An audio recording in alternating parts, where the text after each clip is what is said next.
কালকে বাড়ি এসেছি আর আমাদের এখানে যেহেতু মেলা শুরু হয়ে গেছে, মেলায় তো যেতেই হবে। মেলায় ঢুকেই প্রথমে খেয়ে নিলাম পাপড়ি চাট। পাপড়ি চাট দেখে খুব লোভ লাগছিল, তো লোভ সামলাতে না পেরে পাপড়ি চাট খেয়ে নিয়েছি। তারপরে শুরু হলো পুচকুর কেনাকাটা। পুচকু একটা স্পাইডারম্যান নিয়েছে আর এই যে মুখোশটা কিনেছে, ওর মুখোশটা দেখে তো পাগলা হয়ে যাচ্ছিল। আর ও যখনই আসে মেলায় তখনই কিছু না কিছু কিনতে হয়। তার সাথে আমরাও কিছু কেনাকাটা করছি। আমরা এখানে কিছু গার্ডার ক্লিপ দেখছি, আমি নেবো, দিয়াসি যা ওরাও নেবে। তো অনেক কিছুই দেখছি, কোনটা নেবো আর কোনটা নেবো না সেটাই ভাবছি। তো কয়েকটা গার্ডার নিয়ে নিলাম। তারপরে এখান থেকে এরা দুজন পাগল হয়ে যায়। এরা যে কি বেলুন ফাটাতে এত ভালোবাসে জানি না, বাপ ছেলে দুজনাই একদম পাগলা হয়ে যায় মেলায় গেলে। এটা তো করবেই, এই বন্দুক না ফাটালে মনে হয় ওদের পেটের ভাত হজম হয় না এমন। আর তারপরে পুরো মেলাটা তোমাদেরকে একবার ঘুরিয়ে দেখিয়ে দিলাম। ভালোই ভিড় মেলায়। আর যেহেতু আমাদের বাড়ির এখানেই মেলা, অনেক চেনা জানা লোকের সাথে দেখা হয়, এই জন্য ভিডিওটা খুব একটা করতেই পারি না আমি। আমার একটু লজ্জা লাগে সত্যি কথা বলতে, এর জন্য ভিডিওটাও একটু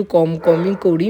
আর খুব মজা করি, অনেক চেনাশোনা লোকের সাথে দেখা হয়, খুব ভালো লাগে। আর দেখো এখানে অনেক ধরনের নাগরদোলনাও বসেছে। নাগরদোলনায় তো আমি আগে খুব উঠতাম, এখন আর ওঠা হয় না। আর পুচকু তো গাড়ি দেখে পাগলা হয়ে গেছে, ও এখন গাড়িতে উঠবে। তো বাবু ওকে গাড়িতে উঠিয়ে দিল। আর ও দেখো কি খুশি, ও না গাড়িতে উঠতে খুব ভালোবাসে। বাড়ি এসে যখন ভিডিওটা এডিট করছি তখন দেখি আমি না নিজেকে দেখিয়েছি, না বাবুকে দেখিয়েছি, না দিয়াসিজাকে দেখিয়েছি। একটু তোমাদের দাদাভাই আর পুচকুকেই দেখা যাচ্ছে। জানি না আমি কেমন ভ্লগ করছি। আর পোগো এত চেঁচাচ্ছে, পুরো ভিডিওটাতে ওর গলার আওয়াজ তোমরা শুনতেই পাচ্ছ। পরের দিন সকালবেলা দেখো এই বিড়ালটা বোন কোথা থেকে নিয়ে এসছে, একদম ছোট্ট, বললো রাস্তায় ছিল, রাস্তা থেকে নিয়ে এসছে। খুব কিউট দেখতে, তাই না? কিন্তু মা তো দেখলে রেগে যাবে, একে তো রাখতে দেবে না। জানি না এ কি হবে, একে কারো বাড়িতে দিয়ে দিতে হবে। মা না একদম বিড়াল কুকুর পছন্দ করে না, এমনি খাবার দেবে সবকিছু ঠিক আছে, কিন্তু বাড়িতে রাখতে দেয় না। মা তো এখন বাড়িতে নেই, আমরা একে ছাদে নিয়ে চলে এসেছি আর সবাই মিলে এখন একটু আদর করছি,